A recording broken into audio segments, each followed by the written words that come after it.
This is the GTC-4 World Cup, Season 4, Round 4, and we are in the fantastic AMG Mercedes GT3, which is a phenomenal motor, phenomenal.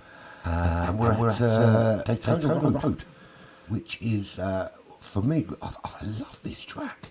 I think it's one of the better tracks on GT7. Really cool racing track, and it's got a bit of everything. It's got enough to please those that love an oval track, love whizzing around that really quick oval high speed, but also some really tricky turns on the infield. So first thing we're going to do is we've got a little video which is kind of how we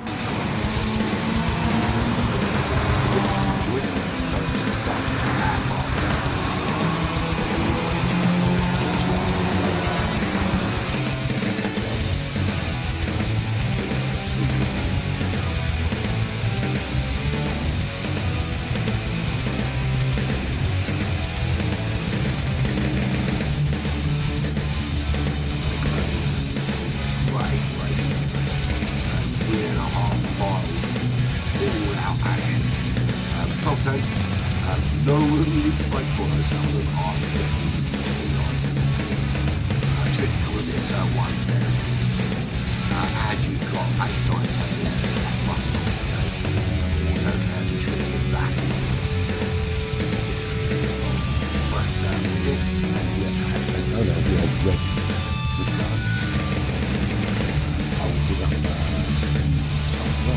So basically formats, and I'm sure that anyone will agree if I get it wrong. This is my first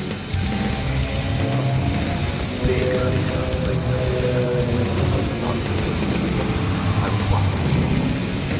But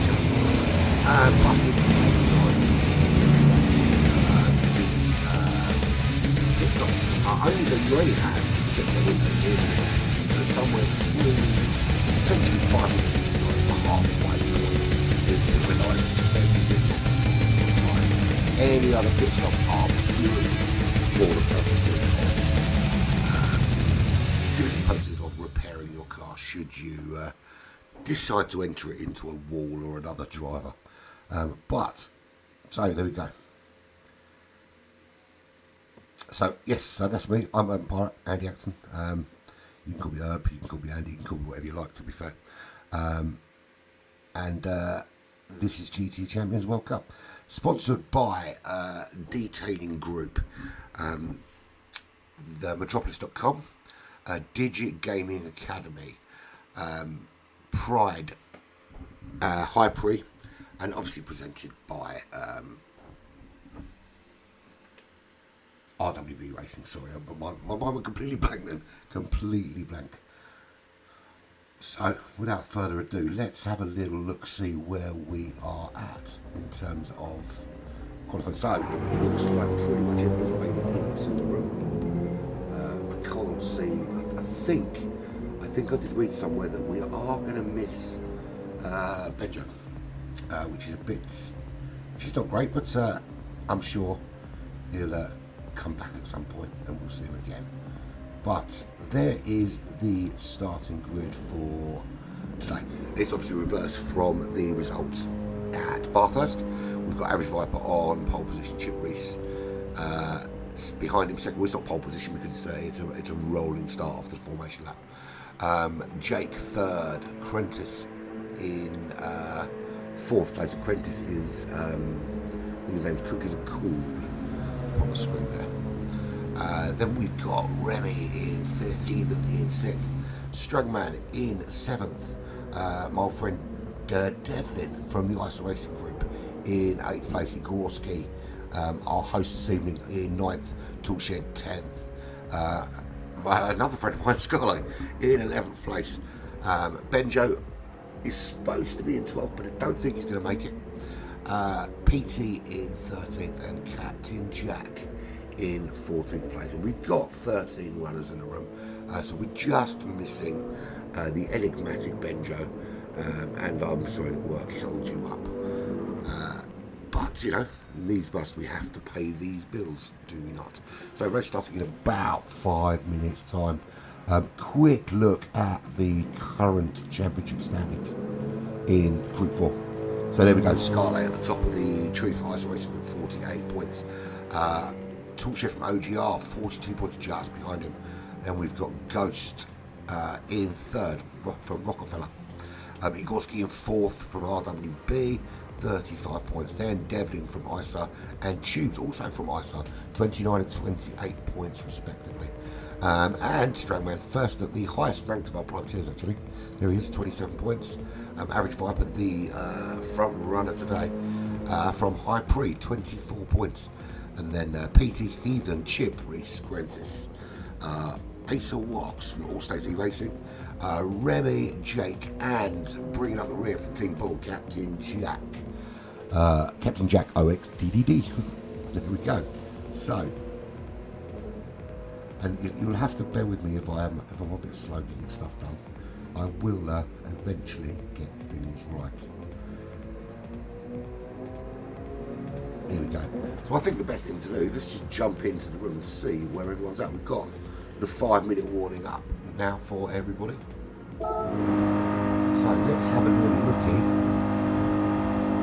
and see what is going on track. You see there is a link to donate to the Florida Disaster Fund. Do give what you can. They're going through the middle of it with the weather conditions there. Now obviously you can probably tell from my accent I'm not that side of the pond. I'm sitting here, it's coming to 1:30 in the morning in my little abode in London, but it doesn't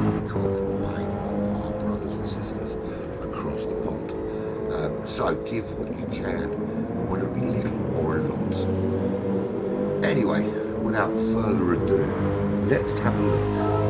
Let's bring in all the information on the screen. So boom, there we go. So we're at the moment looking at Cookies Cool. Cookies Cool is Quintus. Loving the livery on that car. Actually, very, very good. To be fair, anything on this Mercedes looks bloody good. It's a really, really cool. It's a cool looking car. It's a cool sounding car. It's a brilliant car to drive. If you play GT7 and you haven't driven this car yet, you really need to give it a go. But anyway, so we are. So this Cookies are cool out on track at the minute. There is Remy. Let's have a look at the advertisement and whatnot on the car. Everything seems to be in order. Loving the that kind of very dark green, almost black. Really cool colour. Okay, Jake. Now that is a very, very Halloween inspired. Perfect for this time of year. Devlin Calypso, the Ice Racing Group livery. No one else out on track at the moment. Let's see what was going to do. We can actually do a full lap and see how we got around it. So you're at full speed when you cross the line here. You're drifting over to this right hand side, and you're picking your braking point, bang, and that's where you need to get it turned in. First gear is the best way to take this corner. Gets on that power again. You can cut that corner a little bit and this corner here. You're drifting to the left, braking about. There's a little mark on the road you want to look for. That's your braking point for turn 2. You can use loads and loads and loads and loads on that left hand side to get you out and moving. And then up towards turn 3, which is a flat out turn, and turn 4 here. Again, you're braking just before where that road sort of branches off to your left hand side. That's where you're braking. You want to be a bit tight around that, to be fair. And then you can drift out onto the yellow rumble strips. Look for this road on the right. Again, that's your braking point. Again, turn down to first gear. First gear gives you that rotation. You can get on the power. You need to get on the power as quickly as possible there, because this is a very, very quick part of the racetrack. This is another turn, but it's not really a turn because you're flat out. For me, I count it as a turn if you have to put your brakes on. If you go flat out, it's just they're not straight. So starting soon is the warning. Get this lap done, and then we're gonna have some silence during the formation lap, just out of respect for those that are struggling in Florida, and I believe it's in Canada as well now. So love going out to everyone out there. So he's finished that anyway. So no one bar. Okay, so basically, what's the situation from this point? They will all go out on track for a formation lap. We have already brought up we'll bring up the quality list again. So that is the order in which they will line up for the race start. Average Viper will lead them all out. He will decide when essentially the race starts. So they will do their lap, they will get lined up, they will get in position, and then Average Viper will put his foot down and we go racing.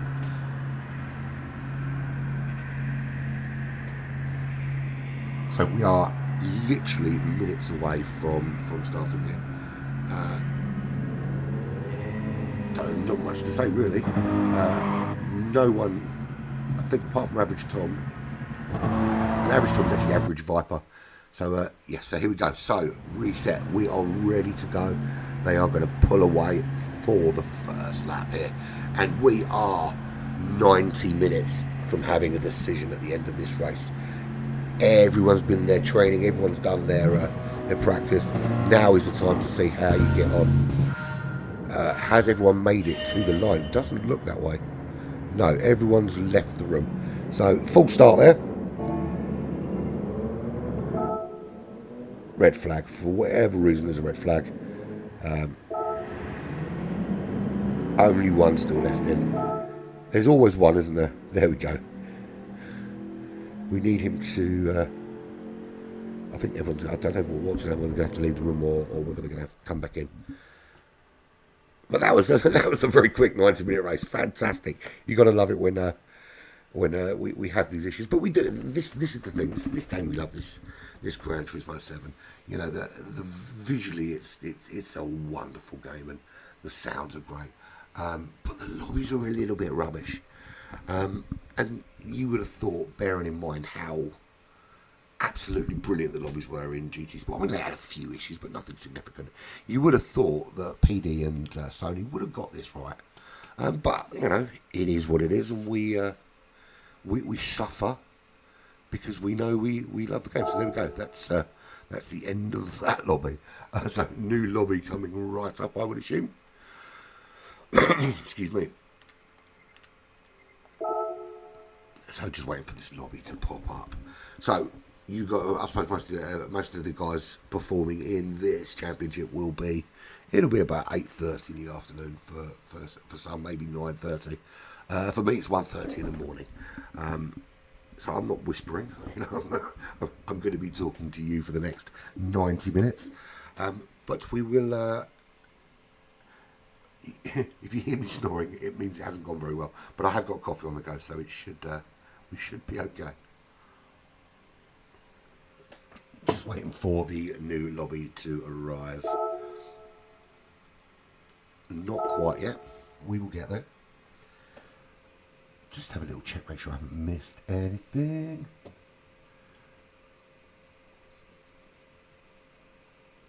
And if I do go silent, it's generally because I'm really, really rubbish at multitasking. As you might find out during this stream, that I am really rubbish at multitasking. But we'll get there. We will get there. There we go. The room is back. We can now go back in the room and check out what's going on. I probably should have done something really professional, like jump off this screen while the lobby was disappeared, but didn't think of that. So, do a little tick in, because I know sometimes if I don't, it does affect the lobby somewhat. So tick in, tick out, so the lobby doesn't say you're not ready, you can't race, and doesn't let anyone else race.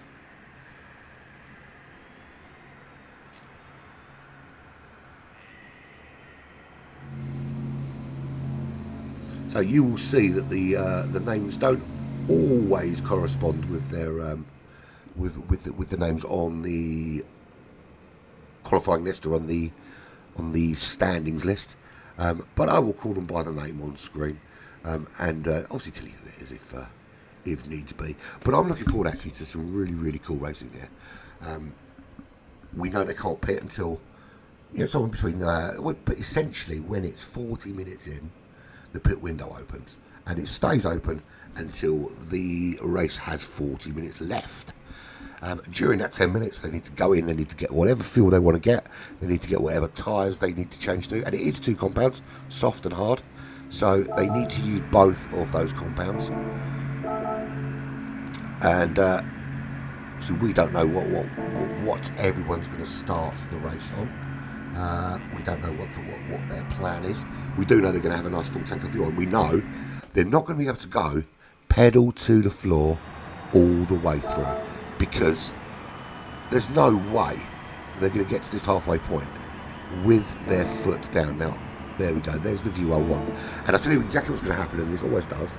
As soon as they pull away, it's going to chuck me in a car like that, and I'm going to have to go back out and back in again like that to get the view that we all love to see. I will give you some in-car views and maybe jump it away a little bit.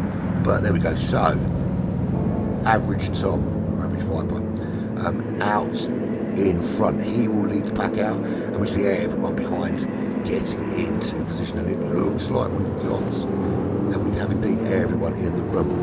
So they're all getting lined up, ready for the start of this race. Average Tom leading them out. Okay, Jake, there he is in second. Remy third. Chip Reese in fourth. Cookies are cool. Cookies are cool, you're all right. Oh, another Brit, fantastic. So there is more than one of us awake. Average Tom also a Brit. Good to know. Cookies are cool in fourth. Remy fifth from the US. So we've got Chip Reese US. Okay, Jake from the US. Remy and Heathen from Apex, also from the US. Devlin Calypso, the Belgian. Strongman in Canada, he is in 8th. Higginbotham. Higginbotham is Viper Blue. That's what it's called to me. And that's Igorski in 9th place. Should I change the name to 9 IDs? Let's do that, because then the names actually tie up with what's on the sheet. I know some people prefer their nicknames, but there we go. So there's Igorski from the US. Scarlet, Pascal there from Belgium in 10th. Toolshed in 11th from Australia. And Dry Bones Malone from the US, and another Brit, Captain Jack, at the back of the pack. So here we go. We are with Viper, and this race is about to start. So see, we're just leading them round, sticking to that 75 mile an hour limit. In terms of the race pace, we expect it's probably going to start pretty quickly, while people get the sort of track position they want, and then I think you'll find that the fuel saving will kick in, I think, pretty early. I imagine they're not going to want to risk having a massive fuel save to do before the pit window. So I think what we're going to see is that people are going to drop into their pace quite early on, let the car kind of stay where they are and try and maintain the pace while conserving fuel. So at least when it comes close to the pit window, if they want to put the hammer down a little bit, certainly on the in-lap as you want to, they've got that ability to do so. So many times, I did a race earlier for my own group, Black Flag, where we were in the really cool, we'll talk about it in a minute, because we are about to start this race. The average Viper leads them down, slows it down to 50 mile an hour. The whole group slowed right down, and we just wait, coming up to the line now. I'm assuming Corinthians is deliberately dropping back to the correct position. So there we go, average Viper is away, and the race has begun. Viper leads them out, Chip Reese in second place. He's already really big jump there away from the line, already a second clear, 1.4 seconds clear. It looks like everyone is through turn one cleanly. No one clips the wall in turn one. That's always the danger at the start of this race. But average Viper leads them away in first place, and already with a 2.8 second lead over Chip Reese. And that lead is growing. Average Viper is not hanging about. He is up in the pace of this race from the outset. Everyone else seems to be a little bit more settled. Heathen is in third, with OK Jake just behind him in fourth place. He's really crawling over the back of Chip Reese at the moment. Is Heathen able to make a move on Chip Reese, nearly touching the back of him? Have to be so cautious. You do not want to pick up damage, particularly this early in the race. Gets a really good exit there and pulls into that slipstream behind Chip Reese. Use that slipstream, and this is where the guy up front, I know he's 4.1 seconds clear at the moment, but he doesn't have the benefit of slipstream. And the slipstream, not only is it a powerful tool in terms of keeping up with the guy in front of you, for fuel saving purposes, absolutely essential, because you can just lift off the gas that little bit and lift off a little bit earlier and just save that little bit more fuel. So at the moment, average Viper absolutely pulling away out front. 4.4 seconds clear of Chip Reese. Chip Reese has Heathen for company, and at the moment Chip Reese is pulling Heathen around the racetrack. Remy up to fourth place, 2.5 seconds back from that top three battle, with Igorski crawling all over the back of him. And I do love that the colouring on that RWB livery. Stagman from Canada just hanging back a little bit, about a second back from the battle as we start lap 3 of this race. Well, essentially lap 2 of this race, but little battle going on there. Is Igorski able to make that move? Igorski does make the move, and Strangman also through a Remy. So Remy dropping down the order onto 6th place on lap 3 of this race. Scarlet, where is he? He's 7th place behind Remy. Didn't benefit from that little slip up from Remy. Remy not quite getting turn run right and dropping down that order. OK Jake is 1.2 seconds back from that battle. with his hazard lights on for whatever reason that might be. Captain Jack already made his way up through the field, right on the back of OKJ. Good exit here. He could see himself coming up into 8th place. He did have a look up the inside. Wasn't really an opportunity, but also Quintus, there he is on the back there. But for me, I don't know about you guys, but that looked to me like he, it may have been the lag that did it, but it looked to me like he pushed him towards that wall. Certainly something's going to get looked at. Where's Devlin? There is Devlin. Devlin crawling up behind Captain Jack now. Is that damage on Captain Jack going to slow him down enough to let Devlin cruise up? Although Devlin himself has had a little tap, a little love tap on that front suspension.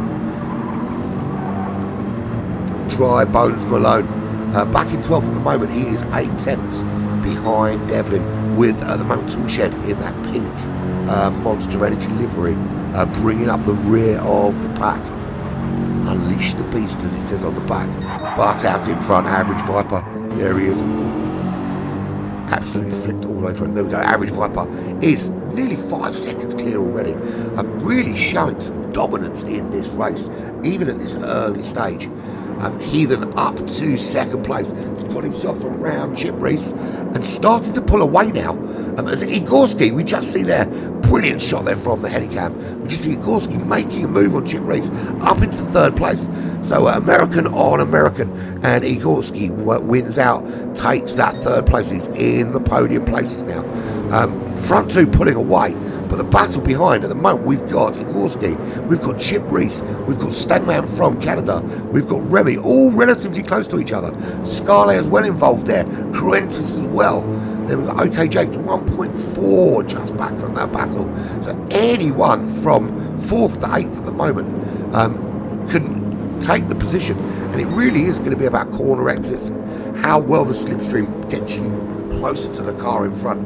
But there we see Chip Reese trying to close back up on Igorski after losing that place to him earlier in this lap.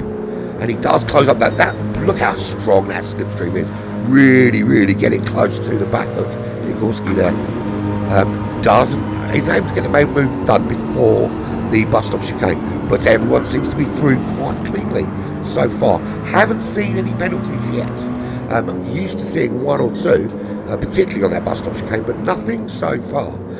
Interestingly, talking about the penalties here, if anyone's ever had a crazy spin on turn 1, if you spin too far off to the right hand side, the game thinks that you've tried to cut across to the other bit of racetrack. You'll see on the little mini map at the top where the racetracks are really close together, and you can pick up a 40-second penalty for spinning off the track. It's quite something surreal, really. Very crazy. But again, everyone through that turn 1 very clever. Big wobble there. Who was that? Who was that having a big wobble? I think that was Quintus. With a big little, a big snap at the back of the car, and does manage to keep it on the road. But that's not going to help him get past Remy. He is still sticking at the back of him. This is still quite a close run battle. We look out front though, Viper starting to manage his pace a little bit. He's keeping that gap around 5 seconds, which is a really solid gap to have. Heathen, 8 seconds now is the difference between, well, nearly 9 seconds in fact, is the difference between Heathen and this battle raging on behind. This battle with equal, well, it was raging, and Igorski is just opening up now from Chip Reese. So Igorski in 3rd, Chip Reese in 4th.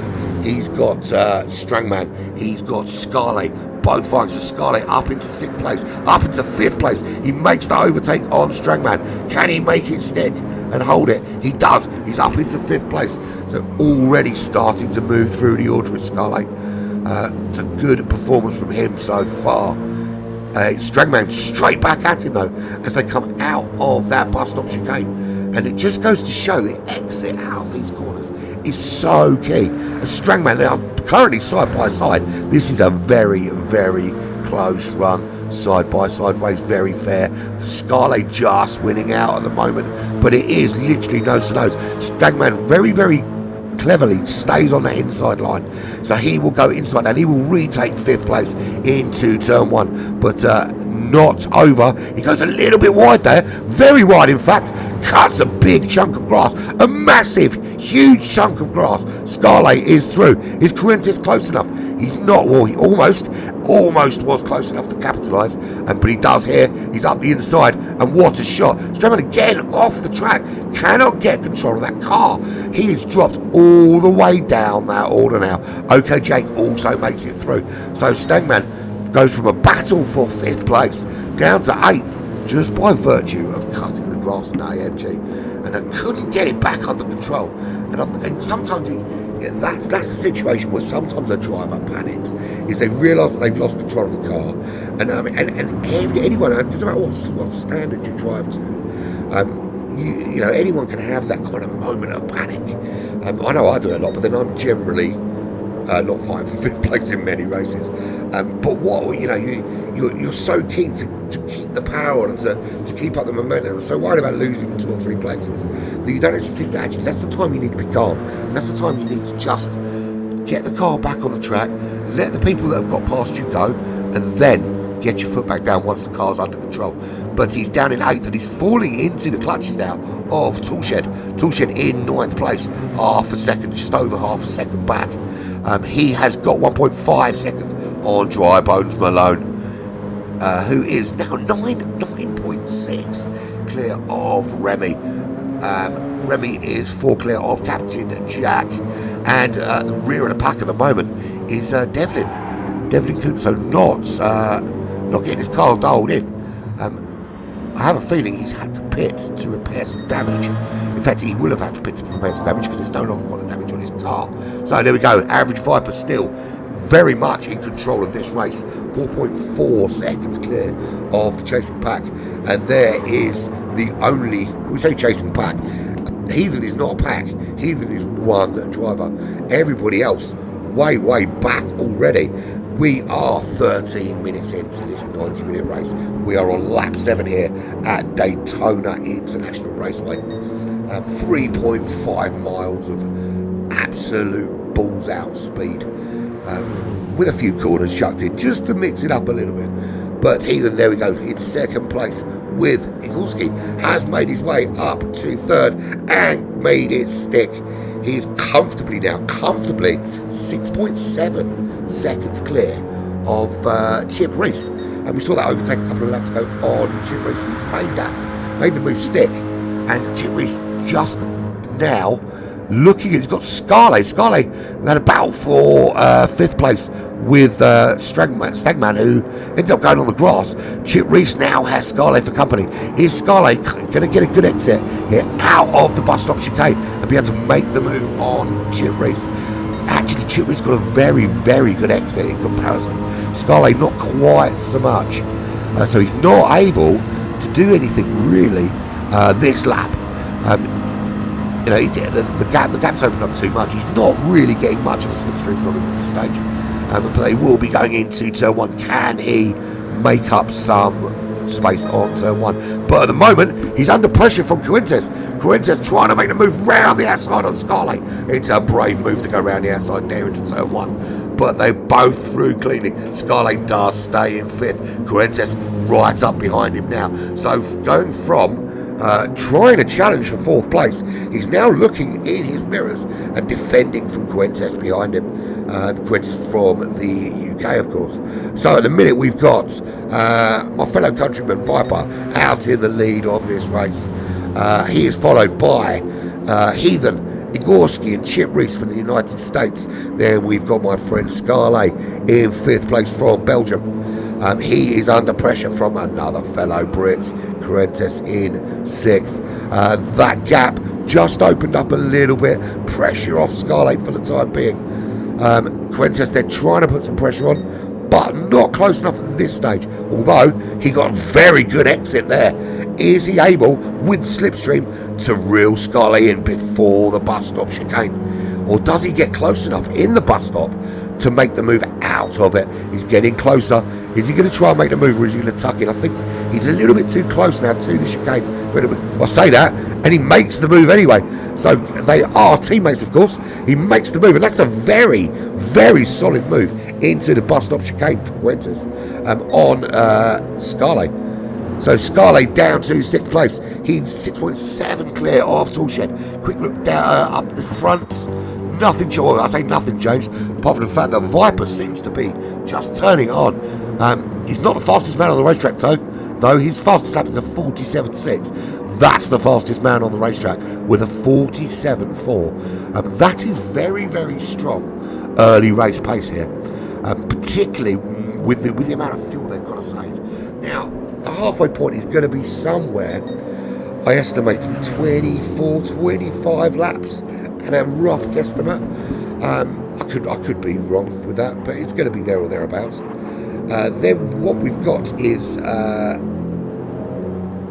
9. The car itself, if you go flat out, you're looking probably about 19 or 20 laps of fuel on board. So you really do have to manage your pace, particularly in these early stages. But you know, I suppose it's down to each individual driver how they want to do that. Igorski comfortably in 3rd at the moment. He's in that lovely bit of no man's land where you've got pretty much the same distance in front and behind you.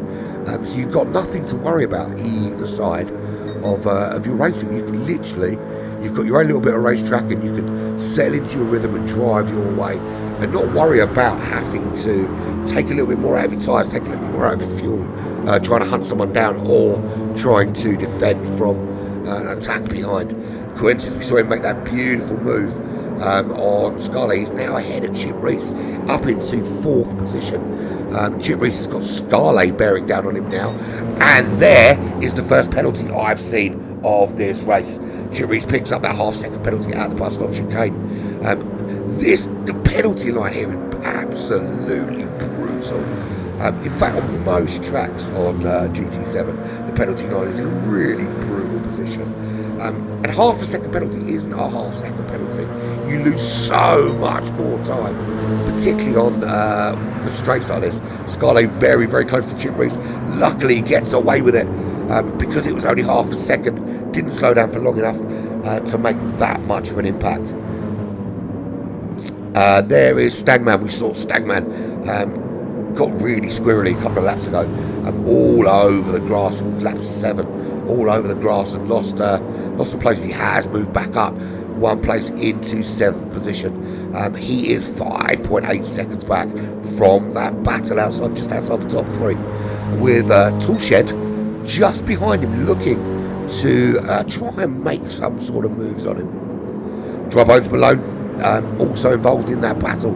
That's going to be a 3-way battle there for a bit of midfield mastery. And the midfield can be a very good place to be in this race, because if you're managing your pace a little bit better than the guys out front, you can let them go off and do what they're going to do, let them battle it out, and know that if they're going full pelt racing and you've got a little bit of fuel to spare, that you can later in the race close up that gap, do something in that pit window that just gets you a little bit closer to those guys out in front.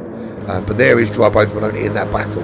Now they are, and we're just watching here, and Dry Bones Malone looking to make a move on Stagman, doesn't make the move on Stagman there, but all 3 coming through that bus stop chicane together. Is anyone going to make a move? Now bear in mind, they are teammates. Dry Bones Malone and Stagman are teammates. So Stagman in 8th place at the moment. Dry Bones Malone, is he going to make a move? Little bit of a bump draft there for his teammate. So a little bit of working together there to push them up the road towards Toolshed. Are they going to catch Toolshed though as they cross the line to start lap 11? We are 20 minutes in. There is still loads and loads of racing to go in this race. 20 minutes is nothing in a 90-minute race.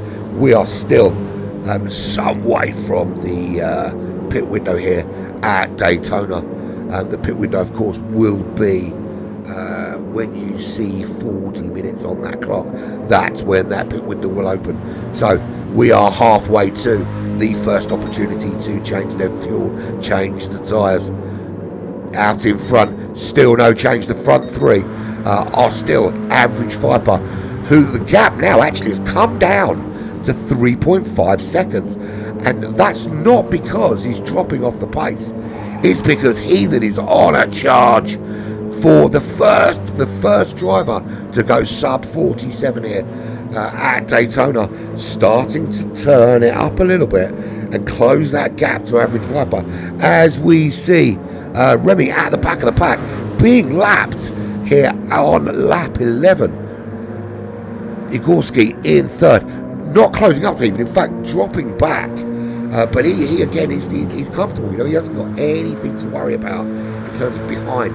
The battle behind is not troubling him at the moment, but a very, very consistent laps. There we go, 48.1 was his fastest lap, but it's sort of mid to low 48s all the way through for Igorski. And there's Quentis up into fourth place now, starting to look a little bit racy. He's certainly upped the pace a little bit. His fastest lap was a 47.8. Lap would be very, very up and down in terms of lap time. So not that kind of consistent quality. If you look at Igorski there, very consistent quality of laps. Quentis he's quick. Certainly can put in a shift, but he's not putting in consistently those mid to late 47 laps, which I think he's going to need. There is Scarlett. Scarlett really managing his pace quite well. He's doing 49.2 to low 49s to early 50s. Now, is that because he is in a bit of a fuel-saving mode with a bit more pace to spare, or has he just not got the pace in that AMG? We know there is pace in the AMG because Heathen's demonstrated that with his 46.7. Has he closed the gap any further? Well, at the moment, Average Viper just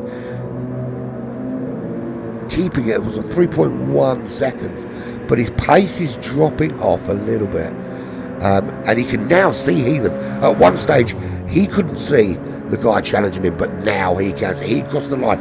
They start lap 13 here at Daytona, and Heathen is closing on the leader, Average Viper, and the Viper is led from lap number 1, hasn't really put a foot wrong until now, and we see Heathen now just closing up and trying to make some inroads into Viper's lead, but the gap to third is getting bigger, 13.6 seconds.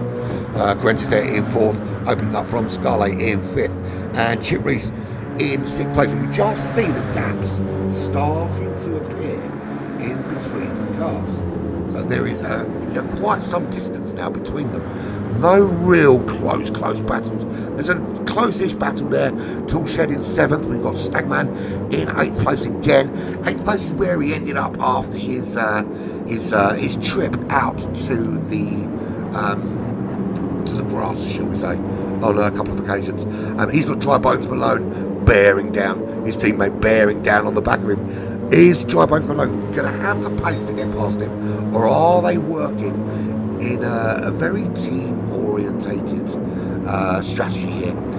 Canadian and American working together hand in hand. So how do we differ from how this starts out? Well, Viper, we know, started at the front of the grid.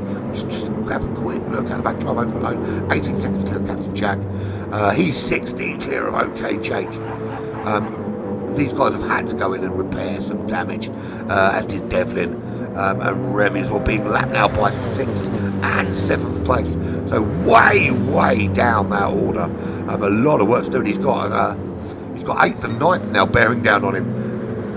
But so let's have a look through the order. Let's compare it to how we were in qualifying. So Average Viper was the leader from the start, and he still leads his race, and he leads it by 3.1 seconds. Heathen was in 6th when he started. He's made some inroads actually up the order, up into 2nd place. That's a big move from him, from 6th to 2nd. Igorski was where was he? He was way down. way down in 9th place. So that's a really big move from him, up from 9th into 3rd place in this race, and very comfortably, you must say, very comfortably 3rd at the moment. No real challenge from Quintus. Quintus behind him was in 4th. He is still in 4th. So only he and Viper have maintained their current position. So big losers here. Chip Reese, he was 2nd on the grid. He is now down in 6th place. OK Jake, really big loser. There he is in 11th place from 3rd. We've got Zooms in 5th place. 5th place is Remy. And we know Remy is way back, down at the very back. Remy was in 5th. Heathen, we know, was in 6th. Stangman currently sitting in 8th place. No, he's not. He's in 9th place because his teammate, Dry Bones Malone, has gone past him. So Stangman has dropped 2 positions from where he started in this race. He's now in 9th place. Then we had Devlin in 8th. Devlin, also a big loser here. Over to where is yellow flags? Where is the problem? Can't see who's got off. Someone's in a wall. Someone's injured. Someone's dead. Let's have a look. It seems that everything is all right now, but it was a yellow flag. Someone clearly wanted to cut the grass. Toolshed making a move on Chip Reese. Is this move going to be clean? Certainly gets a good exit. Oh, Chip Reese also got a good exit. Dry Bones Malone trying to tack onto the back of Toolshed and maybe make an overtake at the same time as they come round to complete lap 14. We've got Chip Reese, Toolshed, Dry Bones Malone and Stagman all in a battle at the moment for 6th place for that midfield glory. Excuse me. Cleanly into turn 1, but Toolshed looked to be going a little bit wide there. But fortunately, Dry Bones Malone just not close enough to make a move. But at the moment, all holding very well. And there is the move from Toolshed. He gets up the inside, makes that move up into 6th place past Dry Bones Malone. So Scarlett there in 5th place with a bit of a gap for these guys behind. Now, anyone that's watched one of my streams before will have heard me talking about a Belgian sandwich, because quite often Scarlett and Devlin were either side of somebody on the track. But the Belgian sandwich today has a massive filling, and in that filling we've got Toolshed, Dry Bones Malone, Stangman, Chip Reese, Captain Jack, OK Jake. That's a lot of filling in that Belgian sandwich today. So this battle still rages on. Average Viper, there he is, still dominating this race. He started in 1st. He is still in 1st. And Heathen, despite being relatively quick, has now lost the accolade of the fastest man on track, because that now belongs to Average Viper. Lap 13, he did a 46.6, which really puts the cat amongst the pigeons for Heathen. Heathen was looking racy. He was closing on the back of Viper, but Viper just kicked it up a gear. He obviously saw that gap closing down, kicked it up a gear, and chucks in the fastest lap of the race, just to as a way of saying to Heathen, if you're going to catch me, you're going to need to be quicker than that, son. So we've got Brit, we've got American, we've got Igorski in 3rd. He's 15 seconds back from that battle out front. Cannot close that gap at the moment. Is he playing a long game, though? Is he playing a bit of a waiting game and hoping that the guys out in front make a mistake? Has he got a lot more pace to burn that he's holding in reserve? We'll certainly see after the pit window where everything comes out. But at the minute, not a lot of battles going on the racetrack. Quintus, he is 14 seconds back in 4th place, but comfortably at the moment in 4th, because there's no challenge from behind him, because the battle at the moment that rages on is 4.5 seconds back, and that is Scarlett on his own.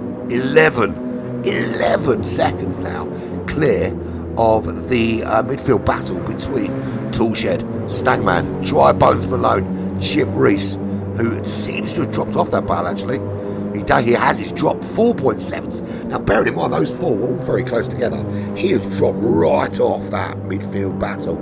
He's not got any pressure from Captain Jack in 10th place, but Chip Reese not not having a very good race, this Chip Reese. He seems to be dropping through the order. He wasn't second. He was second in this race behind Average Viper. Now finds himself way down the order in 9th. But the man of the hour, there he is, Average Viper, looking very, very solid. Very, very measured as well. He's clearly been managing that gap, because he went absolutely pedal to the floor, straight out the blocks. Usain Bolt style, straight out the blocks, early doors, and pulled out a good sizable gap in the lead of this race. And then Heathen got himself up into second, started to squeeze that gap, started to just close that gap down on Viper. And Viper saw that and has just increased the pace a little bit again, and opened that gap back out. Very, very good race management from him so far. But we are 10 minutes from the pit, or 9 minutes now, almost 8 minutes from the pit window opening for the first pit stop of this race. We're on lap 17 of this 90-minute race around Daytona Road. There's Heathen with a half-second penalty. Not really going to cause any problems for him. Yes, he's going to drop off the battle for chasing Viper, but Igorski is not close enough to do anything about that. 11 seconds further back down the road at the moment. And he's still in that very comfortable no man's land. Quintus now in 4th place is 20 seconds clear. He is 20 seconds clear of Fuentes, who's just picked up that half-second penalty coming out of the bus stop chicane. Now, where's Scarlet? Scarlet's 1.5 seconds back. Not going to be close enough to capitalise. He may be able to get into the slipstream.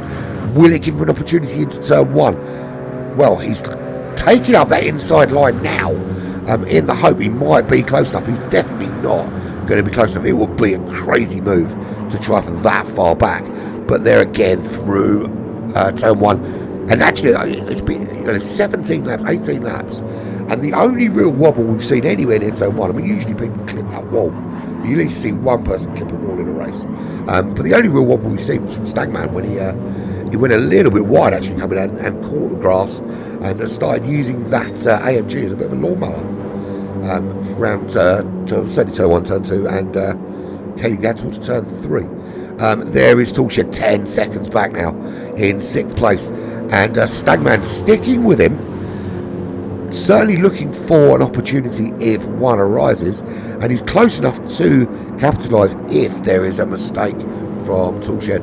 Toolshed, of course, the only Australian in the group this evening.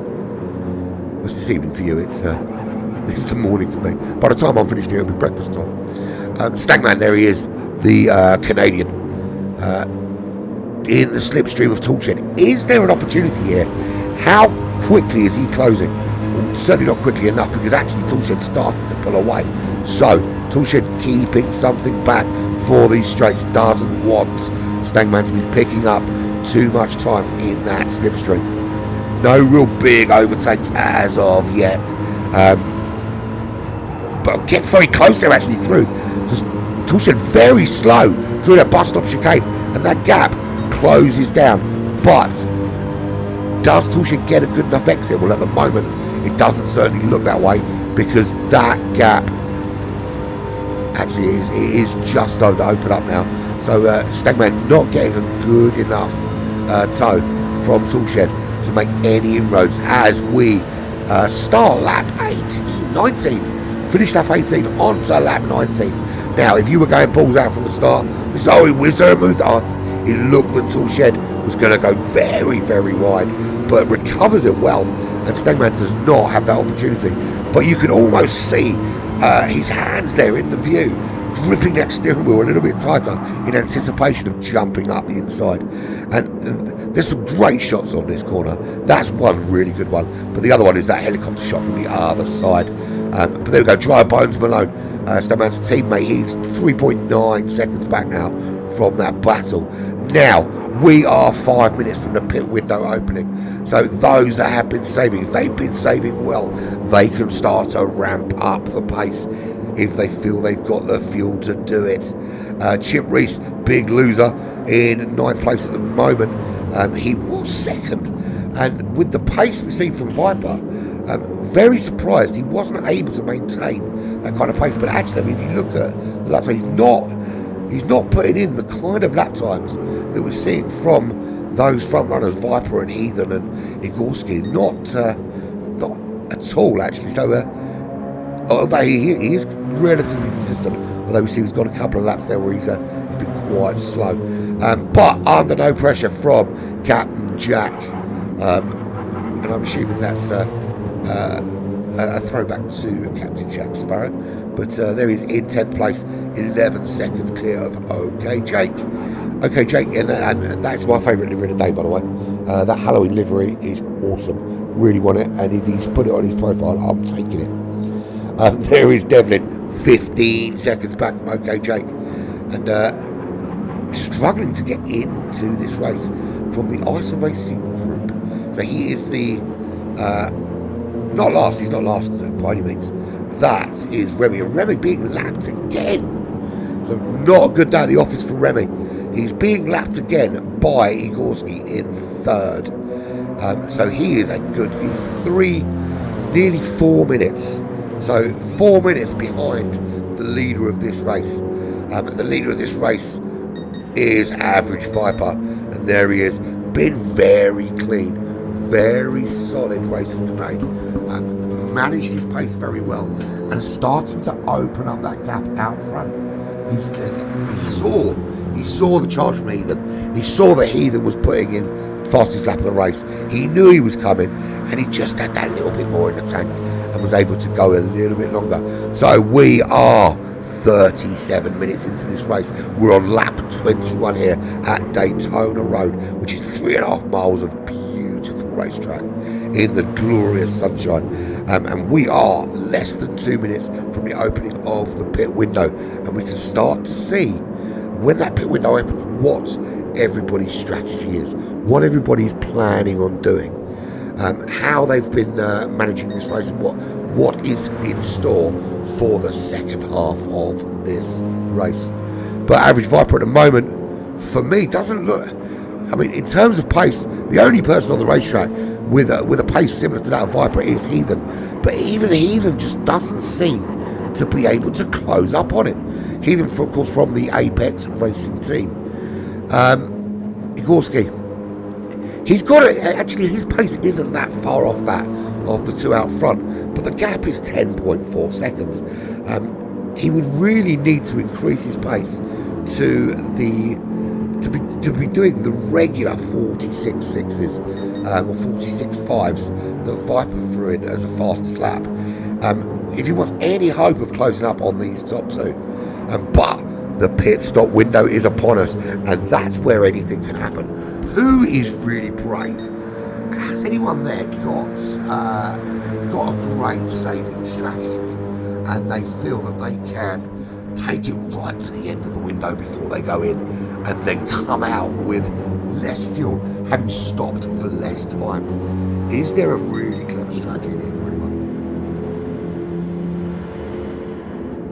As Quentis in 4th place. 22 seconds back from Gorski. Sorry, I was just getting a sip of my coffee before it gets too thick. So before it gets too cold, it is already freezing bloody cold, because it is quite cold here in the UK.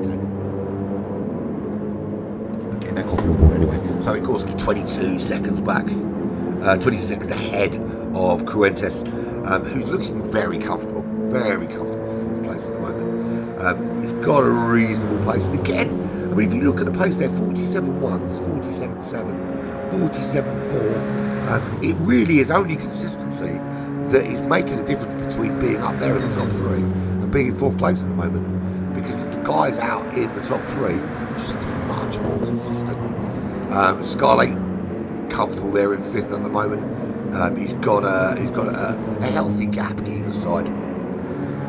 Toolshed in 6th place. That gap had opened up a little bit, but Stayman's starting now to close up on the back of Toolshed. Is he able to make a move? Is there an opportunity to get up into 6th place? Remember, he was further up the order, he was having a battle with Scarlet for 5th place. Early on in the race, lap 3, I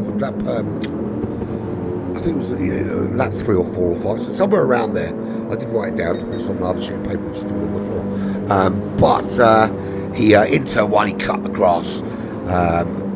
With it, turned it into a lawnmower, and then did it again and struggled to get the car back under control for a few corners and lost a few places, dropping down to 8th place. He has recovered back to 7th. He's now looking to make a move on Toolshed. Is there an opportunity here? Well, look from Stagman's point of view. He gets a good exit there. Is he going to be able to close the gap? So there we go. Pit window opens, and he then jumps straight in, straight from the as soon as the window opens. He was in those pits. So Igorski will go through and take 2nd place in this race. So Heathen the first to blink. That is not going to be close enough to get him in the bus stop. Is there an opportunity coming out of the bus stop? That's the question. That was a very, very good bus stop chicane from Stagman. Very, very good. That has given him a great launch on the back of Toolshed. And he's closing and closing fast as we come up to the end of lap 22 here at Daytona. And the racing has been very, very good. Very clean racing. And they will come through. Quintus up into 3rd. Remember though, everybody's got a pit in this 10-minute window, and it is only open for these 10 minutes. He's dropping down the order, moving to turn 1. Oh, and just little bump there from Stagman into the back of Toolshed. No damage done though, and he has to back off from that battle, but he was looking very, very quick at that stage. I thought actually he was going to make the move before turn 1, but there is Heathen. Heathen in, comes out behind that battle. Now, how long are these guys going to stay on the racetrack? Heathen is quicker than them. Is he going to be held up by that battle in front of him? Or are they going to dive into the pits? Because at the moment, the gap now out front. Let's have a look just how big this gap is. As we see Remy jumps into the pits for his first, or to say first, his only tyre and fuel stop. There is average Viper. He is 17.8 seconds clear now, after Heathen jumps into the pits. Now, this is the big question, because we've got varying strategies. Some running on softs, some running on mediums, and obviously all will be revealed at the pit stop as to who is on what. In fact, I think we can now. Now we're in the pit stop window, we can actually start looking at who's got what, because it's not going to affect their strategy because they've already run the strategy. So let's see if we can remove a couple of bits and pieces from that. There we go. Very quickly, bang. There we go. So we can have a look and everyone can see what is going on in terms of tyres. So Viper explains why he was quick. He was on those soft tyres for that first stint, but running it as long as he possibly can, fuel-wise. And it looks to me that he's going to go for the exact halfway point to pit. Not going to have a problem with tyre management in the second half of this race, but we'll have to concentrate on fuel management. As we see everyone diving in, Quentes in, Scarlet, Stagman, Dry Bones Malone, all into the pits. Chip Reese at the moment not going in. 40 seconds is that difference. We'll close that gap a little bit. So Heathen in 4th place. Everyone in front of him still needs to pit. The gap between him and Viper is 59, nearly 60 seconds. He is nearly a minute behind Viper. Viper does need to come in, and there we go. Viper into the pits from the lead of this race. Igorski, he looks to me that he's going to follow him in. He's not got enough fuel for another lap there, surely. So Igorski from 2nd place. Where's Toolshed? Toolshed, maybe he's got another lap in him. Certainly see now if he's going to come in.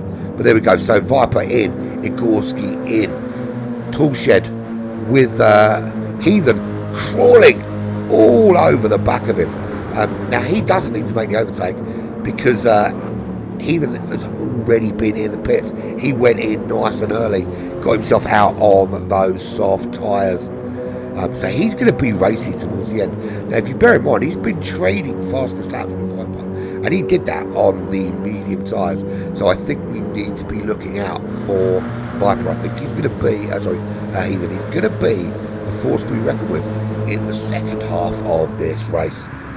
So there we go, Igorski and Viper still in the pits. Toolshed, does he pull in? Toolshed stays on the racetrack in second, but Heathen makes that move up into second place. And Jake just moving off the race line, getting out of the way of that battle. So the gap, Viper actually going into the pits early hasn't served Heathen very well. The gap before the pit stop was about 5.5, 6 seconds. The gap afterwards is out to 9.6 seconds. Now the only saving grace for Heathen here is he's on those soft tyres, so he can be a little bit more aggressive in the corners, because he's got a little bit more grip. However, going in a couple of laps earlier than Viper, in fact right at the beginning of that window, means that his fuel is going to be burning out quicker. So interesting to see how they manage this strategy towards the end of this race. So we can now sort of check what everybody is running. I think everybody pretty much has pits. Other than Toolshed is running it to the very as far as he possibly can on those medium tyres.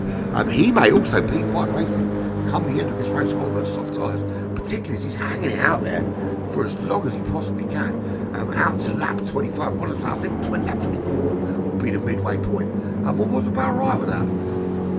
Not often that I'm right, and anyone that watches my streams will know I often get it wrong.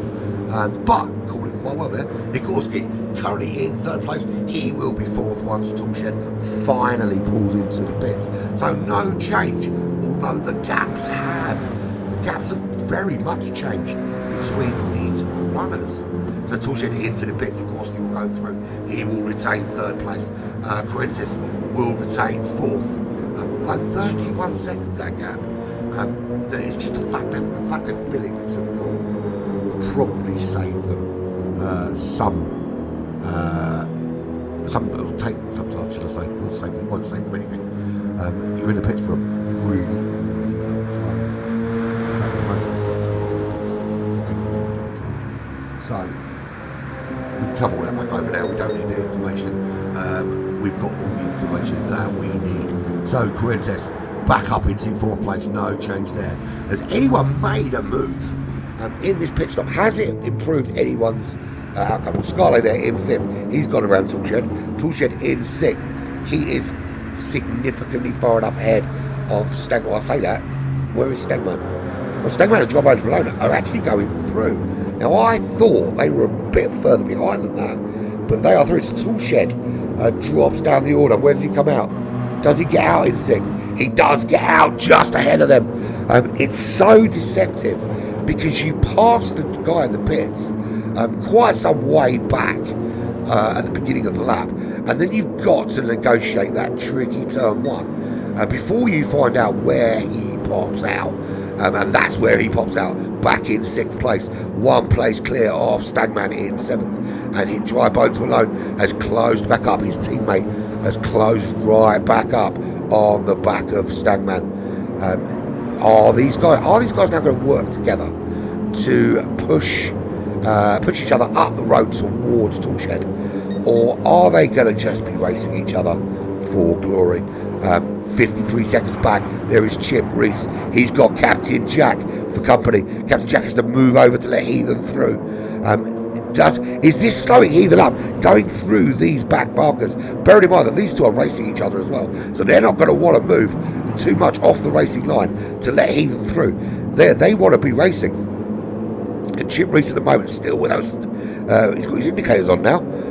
I think he's indicating to let Heathen, and look at that. Captain Jack capitalises on Heathen going through, follows him through and makes the overtake on Chip. So Chip Reese caught napping there, didn't think that was going to happen, certainly didn't plan for it happening, and it did. So Captain Jack moves up to ninth place. Very, very sneaky, very clever move though.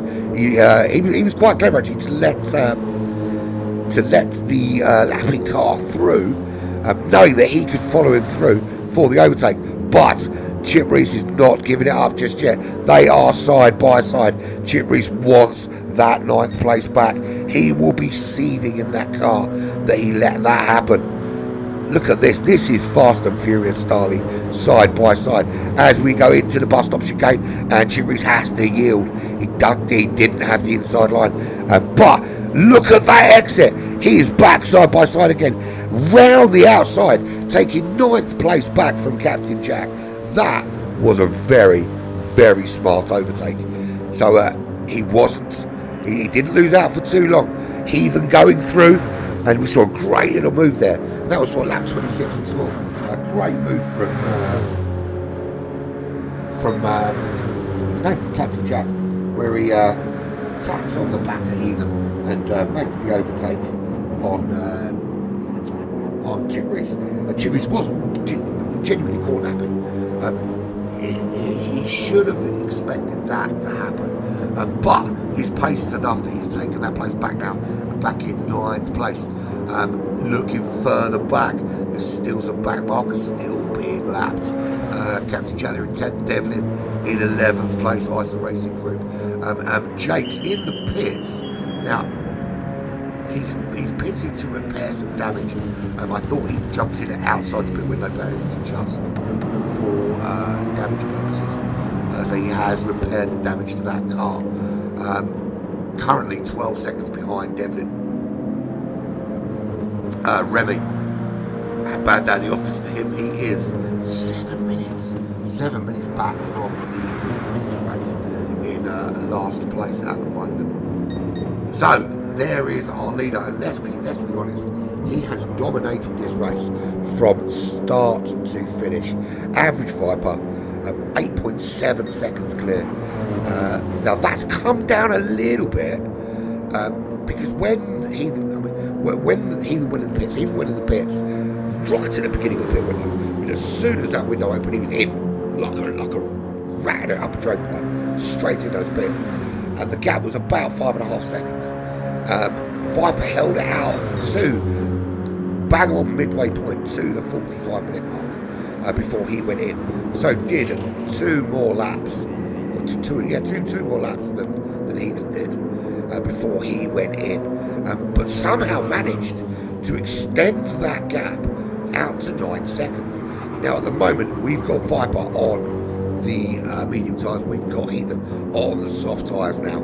So is there something Heathen can do? Because at the moment Heathen's pace on the mediums is looking better than his pace on the softs. So is this because he knows he's got to save some fuel because he went in those couple of laps earlier? He's got to save a bit more fuel because he can't. You can't take this car to the end of this race if you're flat out all the way through.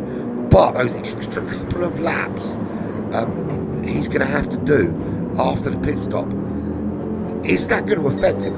And if you look at the gap to Igorski also on those soft tyres, that gap is now only 6.7 seconds. And Igorski went in a good 3 laps later than Heathen. So he's got more fuel on board. He might be able to close right up on the back of Heathen. I think Heathen is going to be racing, but he needs to just be aware of that chasing coming in behind him. But the top 3 completely unchallenged now by anybody else. Next, back on the track, racetrack is Correntes from Nikos. Actually got 2 Brits in the top 4. And there he is, 23 seconds back from that battle for the top 3. Pace, that's a good lap time, 46.9. Very solid lap time. If he can put in regular laps like that, maybe he can close that gap down to Igorski. Not entirely sure if he's going to be able to maintain that for this entire second half of this race, though. Because the fastest man out there is still Average Viper with his 46.6, which is way back in the early stages of the race. Scarlett comfortably now in 5th place. He's got that 10-second gap either side, or 12 seconds behind, but very comfortable gap either side. Not going to find himself under any pressure anytime soon.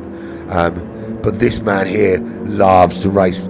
You can see just by the way he's chucking that car around. Toolshed in 6th place at the moment, 12 seconds back from Scarlet, but he's pulled away. Excuse me. We saw him have a little battle with Stagman, but he's pulled away from that battle between Dry Bones and Stagman. Their teammates, are they working together to try and get up the road? Well, at the moment, not really, because the gap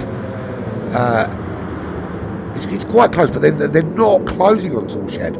And you know, if you've got your teammate with you, there should be some sort of bit of bump drafting on the straights and some pulling along with the slipstream to try and keep up with the guy in front of you. And then when you can get past, you kind of use that to keep yourself ahead. But at the moment, nothing from these two to put Toolshed under any pressure. Chip Reese back in 9th place. He is 1 minute back from that battle between, well, it's not really a battle, but that's that kind of race for 6th between Stagman, Dry Bones and Toolshed. But Chip Reese, he is 2.1 seconds clear of Captain Jack at the moment. Remember, Captain Jack had a really good pulled out a really good move on Chip Reese way back on lap, lap 26. Pulled out that great little move where he followed Heathen through. He let Heathen get, oh, and there's a big spin there. Who was that? I think that was Captain Jack. Had a spin in turn 1. That's not the way to say that, Gordon. Okay, Jake in 11th place. And we've lost someone from the race. Who have we lost? We did have 13. It looks like we've lost Devlin. Has Devlin had a connection issue? Because we have lost him from this race. So Devlin has gone, which promotes Remy up to 12th place. Not that it's doing him any good. He's really struggling out back there today as he gets lapped again. He's 7 minutes behind. He's on lap 27. Average Viper's on lap 31 of this race. Just goes to show the difference in the pace between them. But at the moment, Viper looking so strong. That gap though, that gap is closing. Heathen is starting to turn up that pressure. Remember, when Heathen went into the pits really early, it was 5.5 seconds the gap. Then Viper goes in at bang on the 45-minute mark. A couple of 3 laps later, opens up a gap to 9 seconds. And since the pit window was closed 8 minutes ago, Viper's lead has gone from 9 seconds to 3 seconds. Heathen's put in the fastest lap of the race with a 1:46.620. That was the last lap of the race for him. So lap 31 was his quick lap. He is closing. I said he was going to be racing. My only concern for Heathen is going to be his fuel, because he went in those laps earlier than Viper. Didn't take quite to the halfway point. He's going to have to do a little bit more fuel saving, albeit that he's on the soft tyres. But we are coming up to the 60-minute mark. 59 minutes into this race. We are 2/3 in. We still have half hour of racing to go here at Daytona. So things are hotting up. Average Viper has started in 1st place. He has led all 32 laps of this race, but that gap now is closing. Is Heathen bringing some heat to Viper here at Daytona? What about Igorski? Is he closing on Heathen? Well, the kind of pace that Heathen's putting in, it's going to be very difficult for Igorski to do anything about that. And Heathen picks up a penalty there, which is not going to help his charge up the road towards Viper. But Igorski, 8.4 seconds back. Now, he is very, very comfortably in that top 3. Under no pressure at all from Quentis behind him. Now, Igorski was 9th on the grid and made his way up to 3rd. Heathen was 6th on the grid, made his way up to 2nd. Viper, the only one of the top three that has maintained the top three, and he finds himself still in the lead, but going to be under pressure soon. Now, Igorski seems to have turned up the pace a little bit. Now, Viper on the medium tyres, Heathen and Igorski on those soft tyres. So, big difference in strategy for the front three. Quentis, he himself, Quentis, where was he? He was fourth. So, he's still fourth. He's comfortably travelling around in exactly the same place he started this race. He's under no pressure at all from Scarlet behind, but he's not making any inroads to Igorski either. So I think for me, without a big spin or a cock up on looking after the fuels and the tyres, I think this is where we're going to see Quentis finish this race. But he's still chucking in some lap times. And we're seeing a few more people now going sub 47. Do we have a 46.5 in these cars? There's Scarlet very comfortably there in fifth.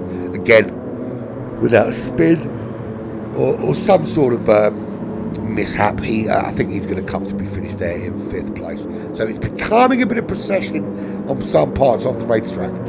Toolshed, the gap closed a little bit. It's down to under 2 seconds now with Stregman and Dry Bones Malone.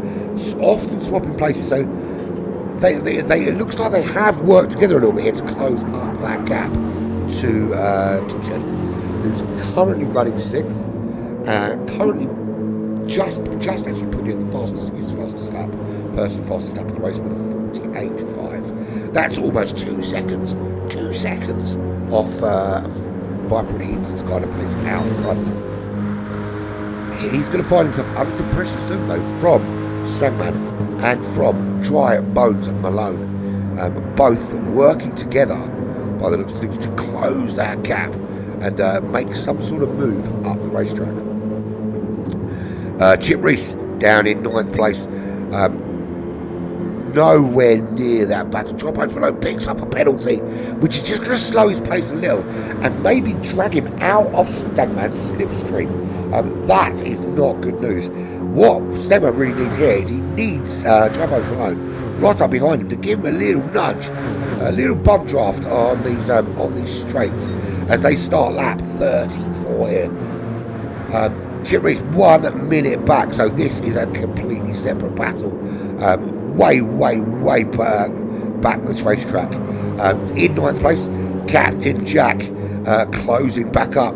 Wants to make another move. He hasn't got the benefit of the Heathen slipstream to get him through this time. He's going to have to get the move done on his own as Captain Jack, but he is sticking with Chip Reese. There is certainly going to be an opportunity for him somewhere along the line, unless Chip Reese can keep that car out of a slipstream range.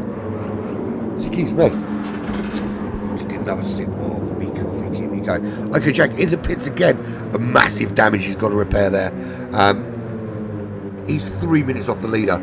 I was going to say maybe Remy could catch him, but Remy is falling back further and further and further. We've lost Devlin from this race. Let's get some coffee on board. I'm not sure at what point we lost him, but we did. I'm not sure the circumstances surrounding the losing him, whether it was a disconnection or I'm sick of this kind of quit, rage quit as we like to call it. I will not make my opinions public on rage quitting here, but anyone that's watched the video with me in before knows what I feel about rage quitters, but I'm going to keep it clean for the public audience today. So, Average Viper, the gap at the moment holding around 3 seconds, but I think he's going to be worried. He should be worried because Heathen behind him is showing some phenomenal pace and as consistent. I mean, look at those lap times from Viper, incredibly consistent. Anywhere from a 48.2 to a 48.0 to a 48.9, but literally. There's one anomaly in there on lap 26 with a 1:49.5. But other than that, he's hitting every apex. He's hitting them in the same place every single time, same break point. Very, very good race management there from Average Viper. And I'm assuming that's what AVRG means. I certainly hope it does, otherwise I'll be calling him Average Viper, and it's not actually his name. But we will soon find out. But so the high pre driver, Average Viper is in the lead of this race, but he is going to be under pressure as that gap now 1.1 seconds. Heathen closing up on Average Viper. Is Average Viper going to finally not be in the lead of this race as Heathen putting on the pressure now? Heathen 1 second back. The apex driver closing up on the back of Viper here, and Heathen started way down this order and has just grown into this race, and the pace is showing at the moment phenomenal.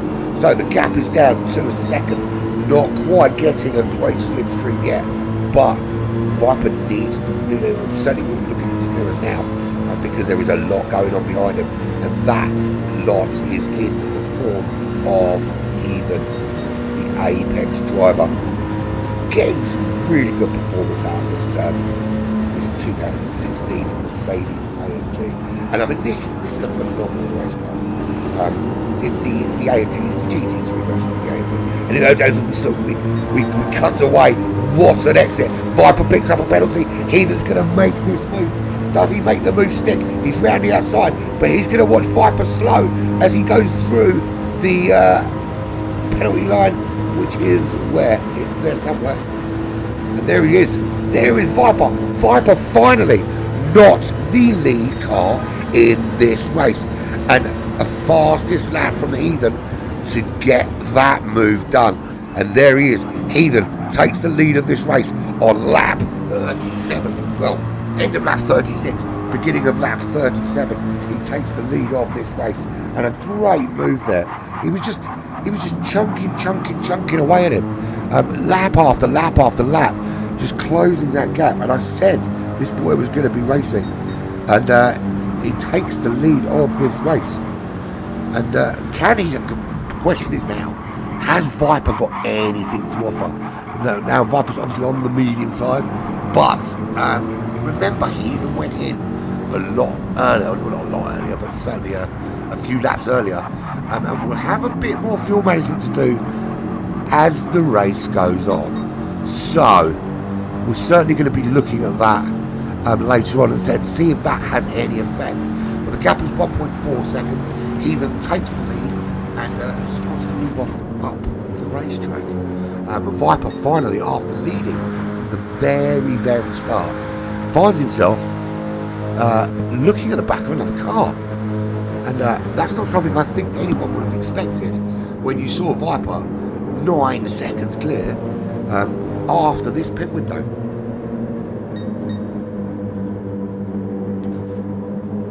Apologies, just I've got to finish this coffee. It's freezing cold now, but I've got to finish it.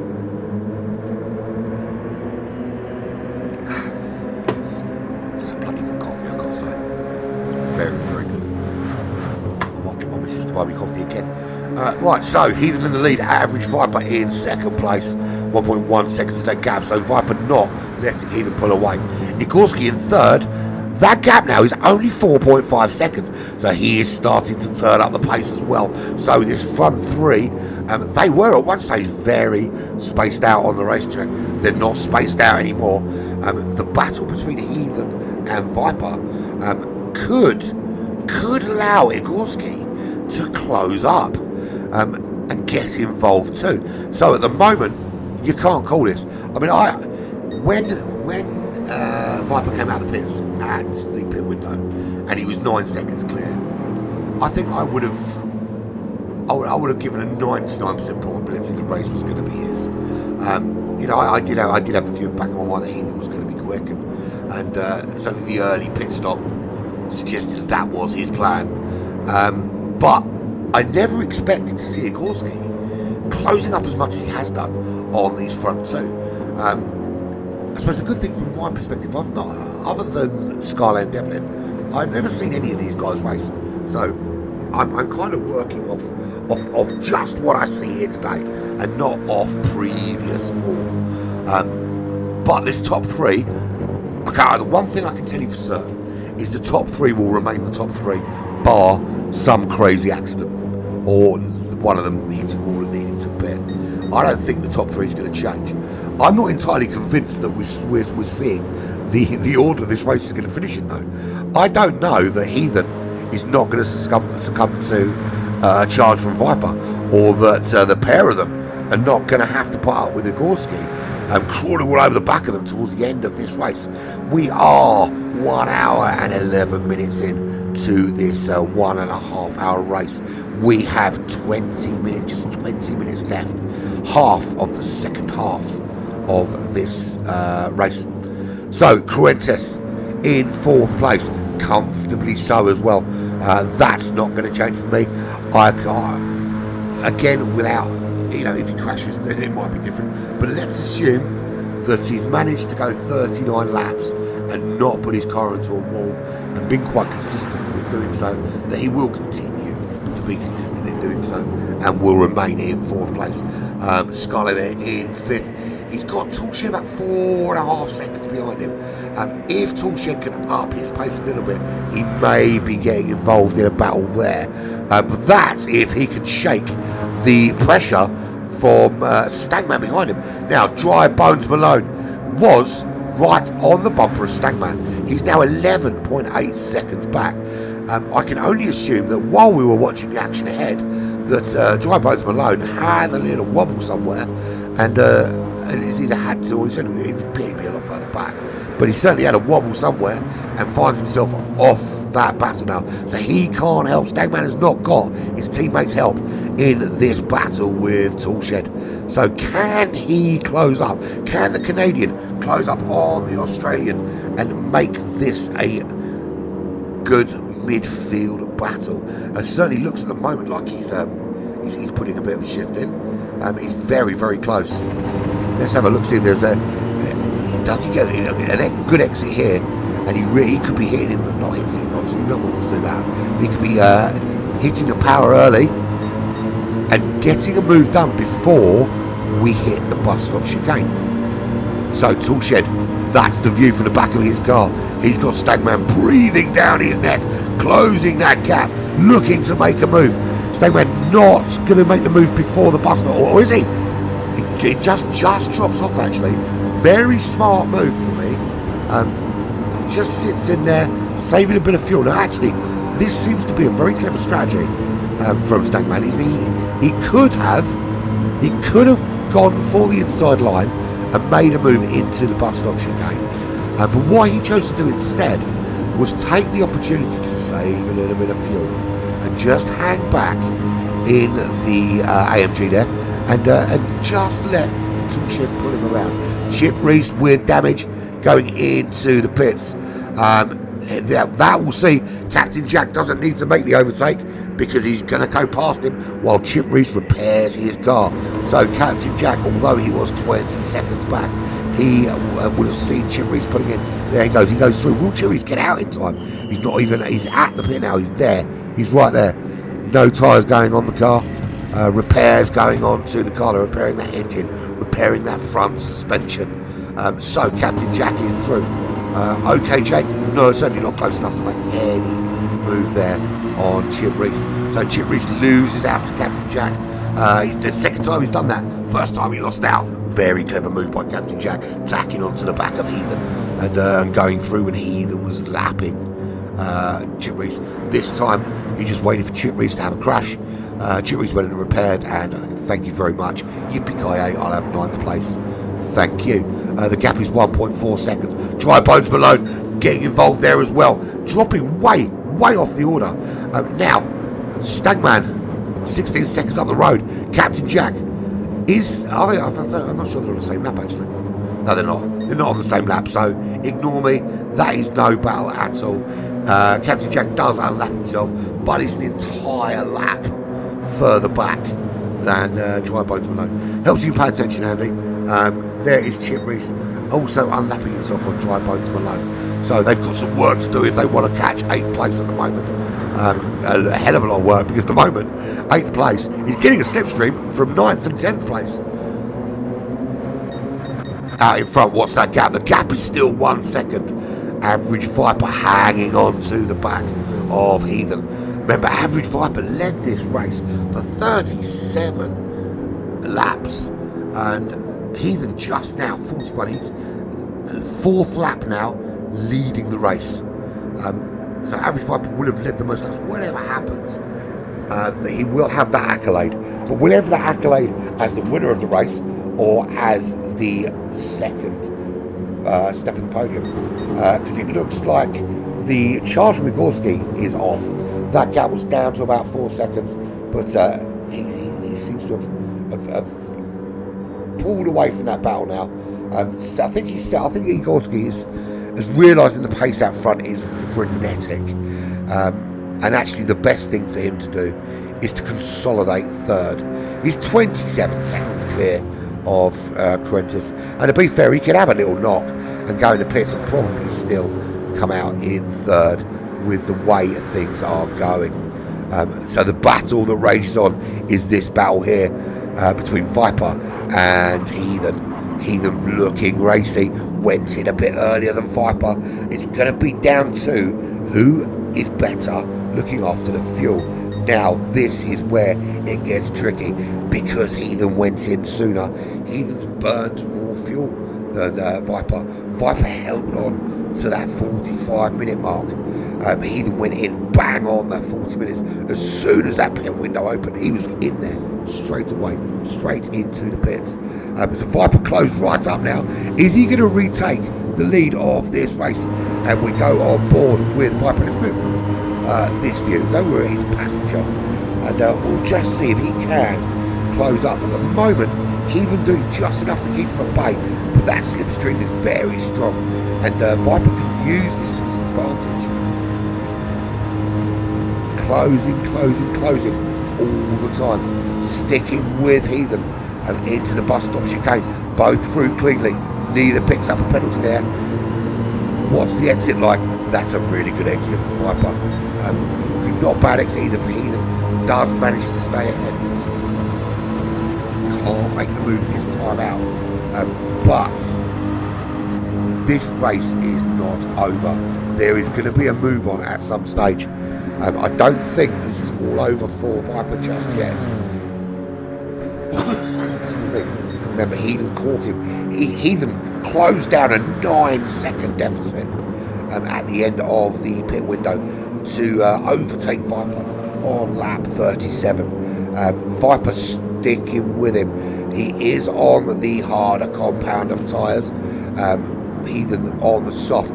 But there's a little bit of difference in the fuel. Heathen's burnt more fuel because he went in sooner. Now we'll see if the difference between the fuel and the tyres offsets each other, because we've got one on better tyres, we've got the other with better fuel. How well does that cancel each other out? They have lapped 12th place again. So that's Remy at the back of the pack, isn't it? So here we go. We are on lap 43. We are 1 minute. 1 minute? We're 1 hour and nearly 20 minutes into this race. Coming into the final stages. We will hit the 10-minute mark very, very soon. In this, and this is a phenomenal championship. GT Champions World Cup. This is season 4. This is round 4. So if you decided not to watch the beginning of this video, this is Daytona. This is the phenomenal AMG GT3 car. A car with 630 raw brake horsepower in 1,350 kilos of motor, and it is a phenomenal motor car. At a phenomenal racetrack. So we are 10 minutes from the checkered flag here at Daytona. Heathen in the lead from Average Viper. Average Viper, who led this race for 37 laps from the very beginning. Igorski in 3rd place. Now, 10, 11 seconds back. A little bit wide there in turn 1. Does recover it well though. Comfortably so. Although who's that? That's Remy off the racetrack again in turn 1. Spinning around on that grass. Correntes very, very comfortably in 4th place from the ICE Racing group. So he is the top ICE runner. There is Scarlett, his teammate. 21 seconds behind him. Under some pressure now is he from Toolshed. Toolshed has been closing actually and showing some really good pace. It looked at one stage like Stagman was going to catch Toolshed, but Toolshed stayed ahead and now closed the gap on Scarlett. Little saving grace has called Toolshed had to serve a penalty, but this is not over by any means.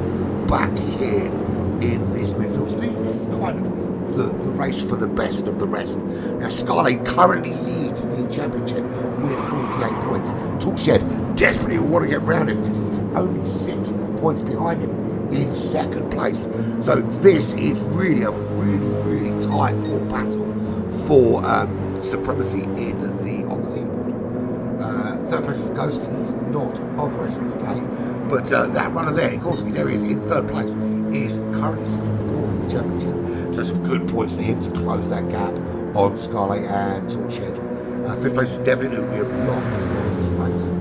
And Tubes is not racing today from 6th place. Stagman in, where is he? He's there. He's behind Toolshed, looking to try and make a move on him. He's currently sitting in 7th place. He's a privateer. He's not racing for any team. Unless he's got privateer racing, I suppose. But no, I actually thought him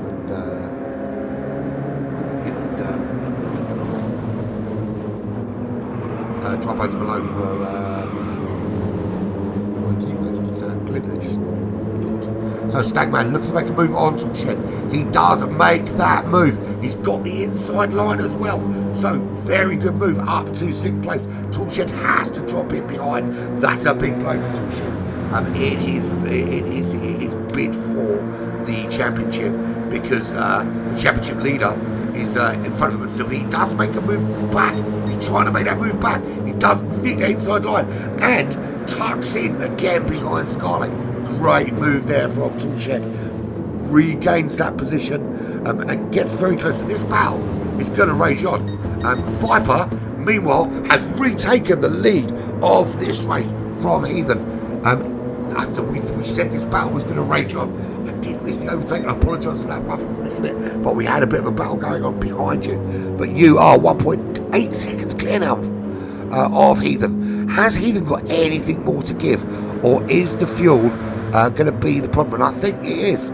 I think going in those couple of laps earlier didn't do him any favours. And it's left him in a difficult position now, Heathen. Because the gap now is just opening right out. Viper is just able to pull away that extra fuel, letting him excuse me, open up the racetrack for his playground. 4.3 seconds. So, average Viper is going for me. Bar a mistake, and there's the car off the track there ahead of Viper. Who is that? That's OK Jake, who's going to get out of the Viper's way. So Viper can go through to win this race. We've got about 5 minutes left. So 3 laps left in this race. So we'll take it to, Viper will take it to lap 49, possibly. We're on lap 46 now. We'll see where we are when he crosses the line, how much time we've got left. Maybe we won't make it to lap 49, actually, to be fair. May just be lap 48 to 24 at the midway point. So 48 would make sense. But that is over. The charge for Heathen is over. He did make the overtake on lap 37. Couldn't hold him off. Good morning, Jason. Good to see you, buddy. I'm glad someone is joining me at this ridiculous time of the morning. Average Viper's led from the beginning, led for 37 laps. Heathen makes the overtake on those soft tyres. But going in that much earlier in that pit window has cost him, and he's now having to drop right off the pace. And there's actually a question mark for me whether he can make this to the end, because he has pushed so hard. I'm not entirely sure he can make this to the end. And Igorski, He's now 1.8 seconds. So here we go. So Heathen's massive charge to get the lead of this race might actually cost him a place in the top two. Because Igorski, he looks just so much quicker. And he's closing all the time. And that overtake, very, very easy. Very easy. Heathen is in trouble. How much trouble is Heathen in though? You know, for me, it looked like he was going to be the guy to go on and win this race. But just took a little bit too much out of his fuel. Now he's already losing ground to Igorski. Is it good? Now, here's the question. We're on lap 47. Although, look, Igorski goes wide.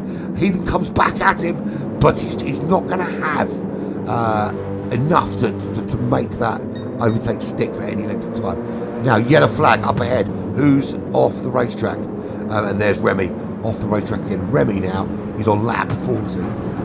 Viper, lap 47. That's quite a lot of laps ahead. But there is the leader, and to be fair, the deserved winner of this race. Average Viper, 8.4. And it just goes to show us brilliant at racing. 8.4 seconds clear of Igorski. Not enough time in this race. It doesn't matter how quick Igorski is. Unless Viper makes a big mistake, Igorski did a really good job. And this is the thing. It actually has been a good race, Jason. A very good race. You should watch it back, but it's been some excitement. Igorski's been very, very smart actually. Sat there in third place, didn't push the car too hard, knew that the pace out front was a little bit too hot to handle, and let them go off. And where Heathen just pushed that little bit too hard in the closing stages, it puts him in a very difficult position because Igorski was able to just cruise on the back of him and take this. So there we go. We start lap 48. And actually, we will get a lap 49 out of this race because there's still plenty of time. So we don't have to quite watch Viper across the line just yet. So, Toolshed up to 4th place. So, strategies always come into play. Toolshed was sitting in 6th. He's now moved up the order. He's moved past Scarlet. He's moved past Gruentes. And Scarlet drops now to 6th place. Fuel playing a factor here. So again, you know, I said it at the beginning that the time for fuel saving is early in the stint, to give yourself a little opportunity later, just to push if you need to. But it seems that the pace was so frenetic around the pit window that fuel has been a very difficult factor to manage around Daytona. And the thing is, because these straights are so long, without slipstream, you're burning so much fuel. Just keeping up to speed. So Scarlet dropping down the order. Gruentes retakes 4th place, but he was off the racetrack there and just touching the grass. So where is Toolshed? Toolshed had a massive off. He's dropped all the way down to 7th place. So that promotes Stagman as well. And Stagman on the back of Scarlet. There is a massive battle going on. But we're going to have to leave that battle in a minute and watch the winner cross the line. But there is Scarlet. They go past Jakey Stagman, sticking with him. They are battling this out to the very, very last. And here we go. Average Viper comes round to start the last lap of the race. And it is only fitting that we watch him finish this race off in style. 6 seconds clear of Igorski. Igorski benefiting from just holding back a little bit in 3rd place and letting Heathen out in 2nd melt through his fuel. Now, very quickly, I just want to have a look and see if there's any chance of any changes. So, Dry Bones Malone is up to 7th. Has Toolshed run out of fuel? No, but the car has stopped. He's damaged the car beyond repair there. So he is dropping through that order like a stone. But here we go. Average Viper comes through for the last time through the first infield section here at Daytona. Back out on to the oval racetrack for the last time, heading towards what will be the last time in the bus stop chicane. Led from minute 1, he led this race. And Quentis finishes in 4th place. Scarlet in 5th, Stangman in 6th place. Giles Bowman alone will finish in 7th. Toolshed way down the order. Willie drop even further down as we watch. Average Viper into the bus stop chicane, 4.8 seconds clear.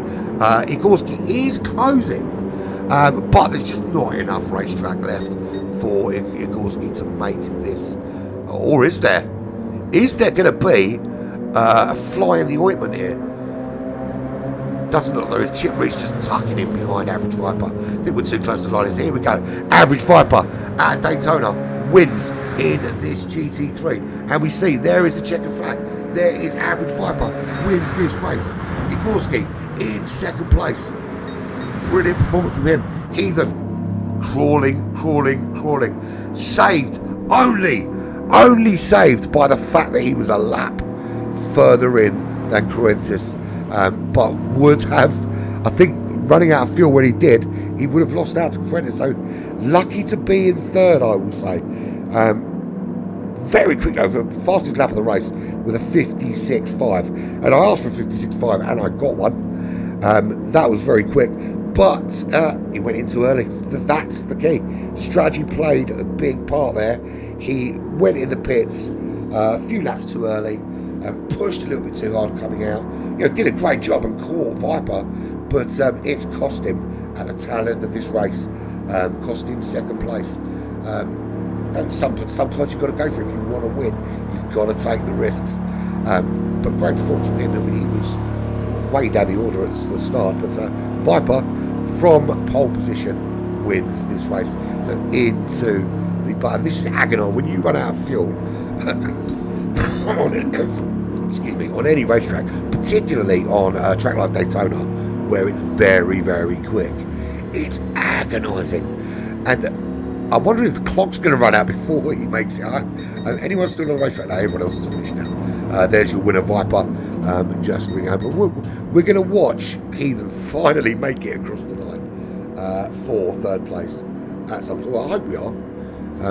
I don't want the timer to run out before he makes it across the line, as he trudges agonisingly at 50 miles an hour, stuck in 2nd gear, little bit of damage on the front of his car, absolutely nothing you can do about it, and he ran out of fuel some way back on this lap, so for him it must have been absolutely agonising.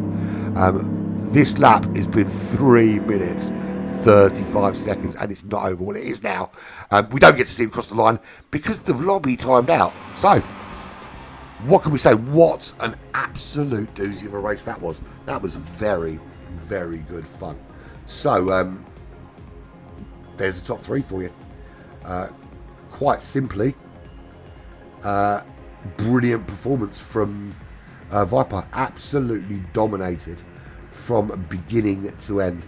A little bit of a wobble when he got caught by Heathen, but Heathen just couldn't make it stick and ran out of fuel towards the end of the race. So that's where we're at. And I'm just trying to find, and I've lost it.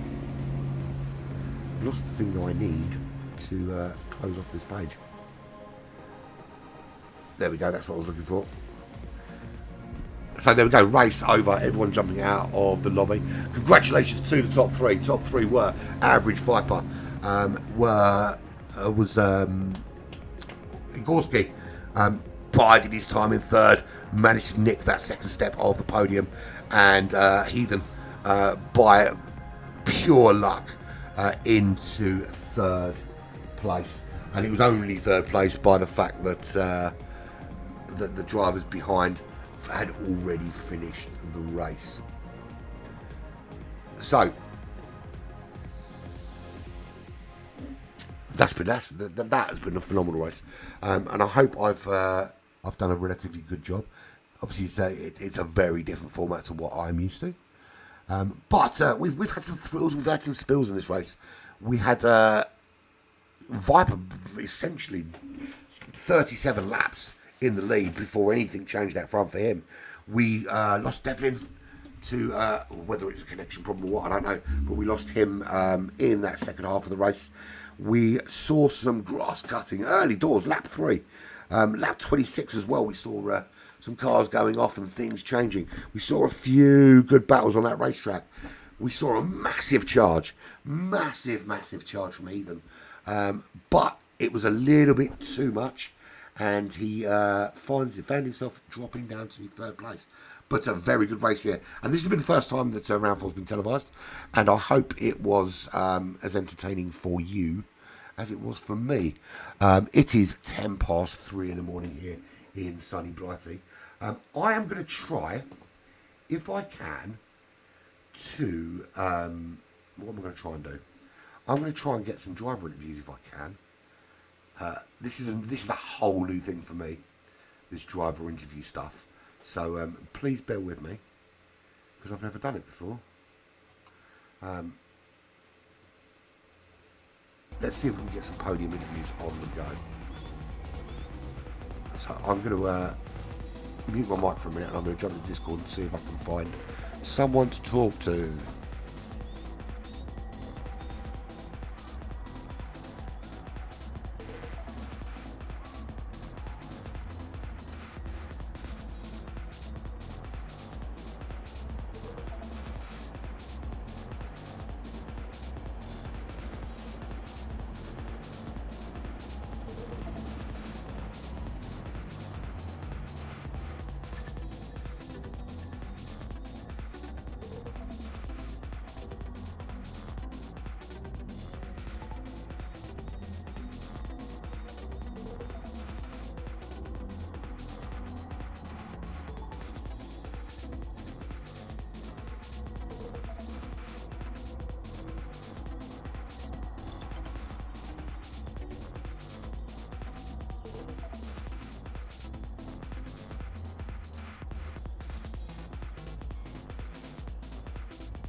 Right, I have invited the top 3 to come and talk to me. I don't know if they're going to.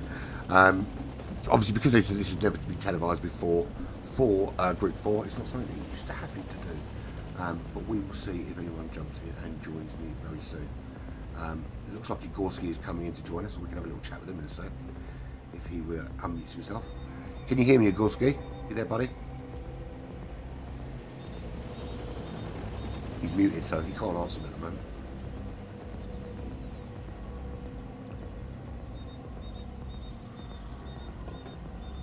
Hey, can you hear me? I can hear you, buddy. I can hear you. Let me just what have I done there? I think I've got you. Let's assume that you are working on the stream. I can't tell. Good race for you, though. Really good race for you.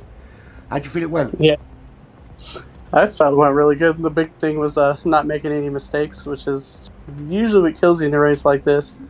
But shout out to Ethan and Average Viper. They just killed it out there, and it was just once I figured out I didn't have enough fuel to catch them, it was over. Oh no, they were very dominant out the front. But you did a very good job actually sitting back there in third, because it looked to me that you kind of realised early doors that you weren't going to catch on the back of that battle out front.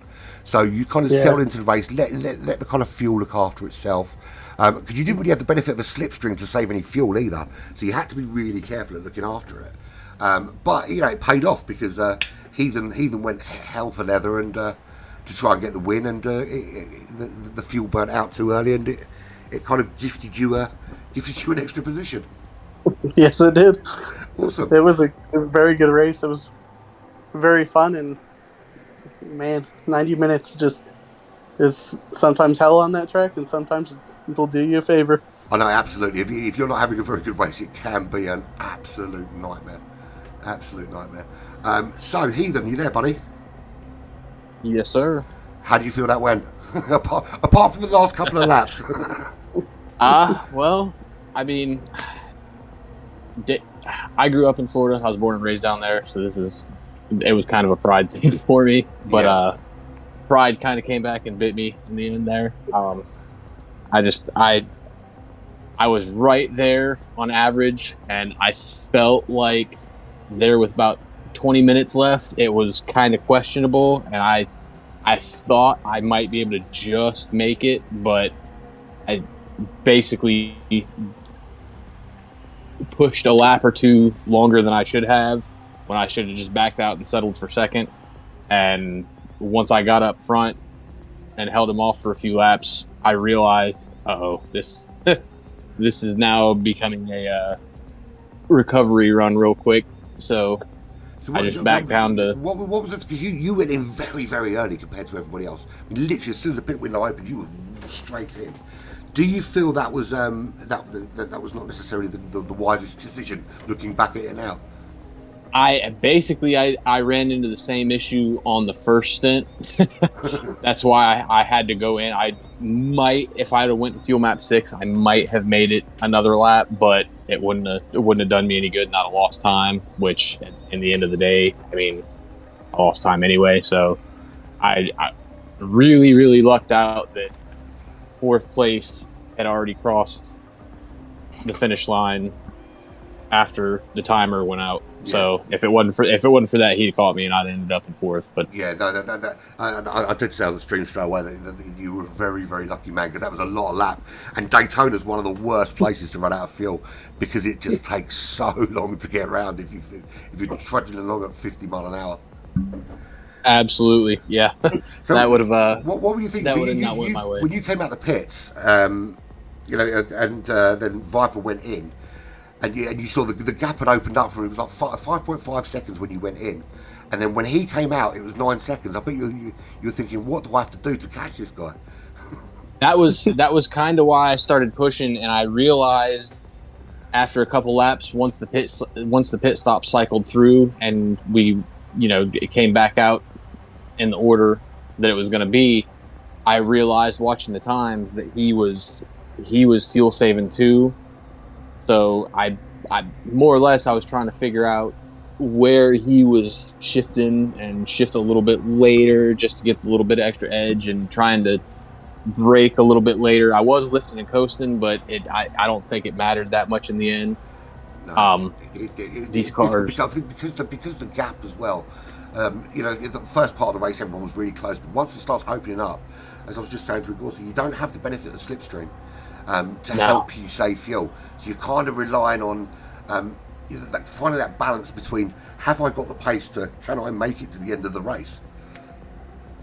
Exactly, and this is my, technically my second season. I ran GTTC with GT Champions as well earlier this year, but that one, the pit strategy were a little bit more open, and you could stop whenever you needed to. But the endurance setup with the set pit window is something I'm new to this season. And the last few races, it hasn't mattered as much as it did this race. And I did put some practice in, and going into it today, going into practice, I just went full send just to see how long the fuel would last. Yeah.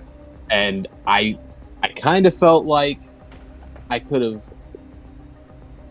saved a little bit more in hindsight, but like I say, hindsight's 20/20, man. Yeah, exactly. So the winner, Viper, you there, buddy? Evening. How you doing, mate? Well, I just don't know what to say about that finish. That was pretty. I mean, to be fair though, 37 laps you led at the beginning of that, and you were all over it. And it did look actually early on in the race. When every time the gap got a little bit smaller, you kind of wait and see till it got to about 3 or 4 seconds. You'd be like, no, I'm not having this, and you'd open it back up to sort of 5 or 6 seconds. It's a really good race management, particularly in the first half of the race. Yeah, my eyes were, when I wasn't watching the track, I was watching the split. Yeah, mate, and every time we got a little bit too close for comfort, I'd just drop back up into fuel mode 1 and give it a bit of sauce. Well, when you saw him go in the pit so early, because I mean, he literally, as soon as the pit window opened, he was in. I bet you were rubbing your hands together and thinking, this might actually be my day. I would have thought, because it was 5.5. I was just saying to Ethan, it was 5.5 seconds when he went in, and by the time you came out, the gap was 9 seconds. So you must have been thinking, yeah, I've definitely got this in the bag now. Oh man, it was a relief to see him pitting so early, because that told me he was pushing. But at the same time, he was kind of matching my pace. He was like, okay, I gotta. Very strong, yeah. I was just in the zone after I came out of the pits on the mediums. I made a couple of mistakes and lost some time, but I was just on it, hitting my points and just keeping my fuel going. Yeah, you did have. You'll see on the stream where I think you went for a 10 lap run where the difference in time was like 0.7 of a second over those 10 laps. The difference was just phenomenal. But so obviously lap 37, he's right up behind you. He catches you. He goes past. And what are you thinking at that stage? Man, that was my own fault. I tried to straighten the bus stop as much as I could, and I think I was a pixel over the track limits, and it got me. It can be very brutal, and the penalty point there is a really horrible place to have a penalty as well, isn't it? Yeah, I was in 6th. I was flat out in 6th, and you have to drop it down to 5th so you don't lose as much momentum. But on a track with this, it's not a straight, obviously, because it's coming round. But you need all the speed you can get coming into turn 1. No, and that penalty just destroyed my top end. Well, to be fair, this is the first race I've streamed at Daytona where somebody hasn't melted it into the wall on turn 1. So there is that. Well, I got my experience from the iRacing Daytona 24 last year. Oh, brilliant! So you spent some time on this track then? Yeah, but it was in a bit of a faster car. I was in the M4 in iRacing. Oh, that's a and that thing's a missile. So I really do like. I mean, what do you guys think of the Merc? I really like it. I think it's one of the better cars on GT7. To be fair, I like the V8 race cars. They sound great. I do have to say, it surprised me. I thought this thing was going to be like a brick around here, and it actually ended up being halfway decent. Yeah, I mean, a lot of people you do have to get it slowed down to get it around the corners, but when it goes round, it does go round lovely. Yeah, if you can get your gear shift just right coming out the corner, it just hooks up and goes. Yeah, no, really, really. Absolutely, I was still hitting 173, 174 coming through the tri-oval, so it's still got the top end that the other fast Group 3 cars had. Granted, we had a tailwind, but it was still cruising. Faster than most of the Group 3s. So, how are you guys feeling about the table now? Because you guys were not in and amongst the top, but you're certainly giving yourself I think Igorski's given himself an absolute massive boost. With I think that's going to put me top 3 for sure. Yeah, definitely in the top 3. Because I've Toolshed an absolute. He's currently running 2nd, but he had an absolute nightmare last couple of laps and dropped way down the order. So that's a big loss for him. And with Devlin disconnecting, gives you a bit of a chance. So it's looking good for next week, isn't it? Yeah, it's looking very good. Well, thanks for joining me, lads. As Viper will tell you, being in the UK, it's 3:30 in the morning, yeah? Yeah. What are we doing? It's been a long day, and this has been my second stream of the evening. But thanks for joining me, and we'll, I'm sure we'll catch up again next week if you guys make it to the top 3 again. All right, thank you so much. Nice one, guys. Well raced today. Appreciate it, man. Thank you. So there you have it. That was the interview with the top 3. Great race with all of them. To be fair, they've all given it their all. The great thing is though, they recognise their mistakes as well. They know where they got it wrong and where they got it right. look, I don't know how well you guys think I did with the Stream for GT Champions. Struggled a bit with finding things in the right places. A lot of stuff to remember, but it has been a very, very good race, and it's a very, very good championship as well. But I will leave you with that. That is the current standings. We know that Igorski will jump into that top 3. Cheers, Jason. I wasn't sure if you could hear it, mate. Yes, so we know Igorski will jump into that top 3. I don't have the equipment that the President and Tatia have with being able to update these on an immediate basis. But they will be updated shortly, and you'll get to see what was going on. So it's it's 3:30 in the morning here in the UK. I want to thank anyone that joined me for joining me. I want to thank GT Champions for letting me have a go at this, and hopefully they'll let me come back next week for another one. But that was a really, really good race. Really enjoyed it. Not much more to say really, other than thank you for being with me. And I've been Urban Pirate.